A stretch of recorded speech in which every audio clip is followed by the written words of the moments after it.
Bonjour à tous et bienvenue pour ce temps de partage biblique. J'ai choisi un passage d'Ésaïe, chapitre 40, verset 31, où le prophète nous dit: Mais ceux qui se confient à l'Éternel renouvellent leur force. Ils prennent leur envol comme les aigles, ils courent sans se lasser, ils marchent sans se fatiguer. Et j'aimerais faire le parallèle avec cette histoire d'un homme qui se promène dans la montagne et il aperçoit un aigle royal. C'est très rare. Mais lui, il voit cela et tout ébahi. Parce que cet aigle royal, il le sait très bien, c'est un des rapaces les plus majestueux, les plus emblématiques et rares qui puissent exister en tout cas, et surtout à l'endroit où il promène. Alors, il commence à observer l'oiseau soigneusement, et il voit, il s'élève à 10 mètres, puis 20 mètres, puis 30 mètres. Et à ce moment-là, l'aigle commence à tourner en rond avant de redescendre et à se poser à chaque fois au même endroit. Intrigué, comme l'homme était loin, il s'approche et il découvre que l'aigle, en fait, était rentré dans une cage.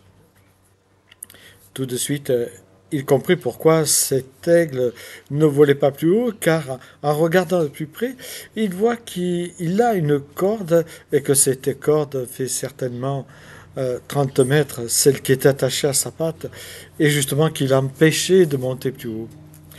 Alors, il voit le propriétaire et il s'approche de lui et celui-ci lui expliqua: Vous savez, cet oiseau, je l'ai trouvé, il était tout petit.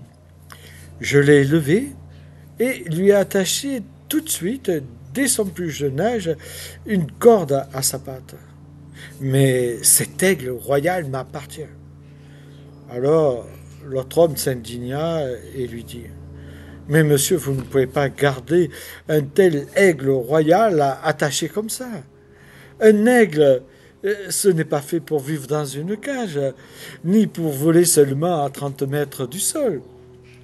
Un aigle, c'est fait pour les hauteurs, c'est fait pour la liberté. Libérez-le, je vous en prie. Le propriétaire refusa et lui dit: Non, je ne le libère pas, il m'appartient. Alors l'autre homme lui dit: Mais dans ce cas, messieurs, je veux vous le payer. Dites-moi votre prix, je vous l'achète au prix que vous voulez. Après une longue transaction, un accord fut trouvé entre les deux hommes. L'homme devint le nouveau propriétaire de l'aigle. Et vous savez ce qu'il a fait? Une fois arrivé chez lui, aussitôt, il détacha le nœud de la corde de la patte de l'aigle. Il le prit dans ses mains et le lança au ciel et lui dit: Envole-toi, tu es libre maintenant. L'histoire nous dit que l'aigle prit son envol, puis commence à monter à 10 mètres, à 20 mètres, à 30 mètres, puis tourne en rond et redescendit docilement et rentra dans la cage de sa prison.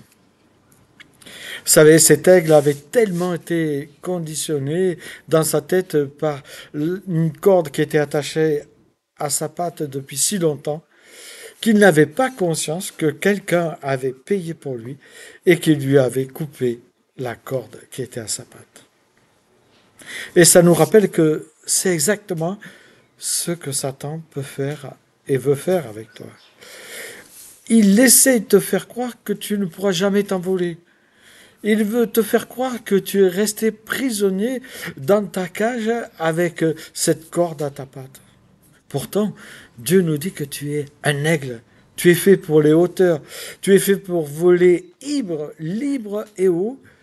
Mais toi, tu demeures enfermé dans ta cage. Tu demeures dans ta prison avec cette corde à ta patte qui pourtant n'existe plus. Et ce que je voudrais te dire de la part de Dieu, c'est cette bonne nouvelle qu'on trouve dans l'Évangile. C'est que Jésus-Christ, à la croix de Golgotha, il a déclaré que tout était accompli. Et c'est à ce moment-là qu'il a coupé les cordes de ta patte. Tu n'es plus obligé d'être esclave. Tu n'es plus obligé d'être un vaincu, d'être un loser, ou de croire plutôt que tu es un loser.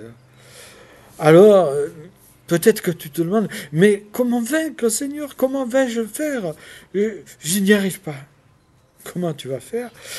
Mais tout simplement, en lisant la parole, et tu trouves la réponse.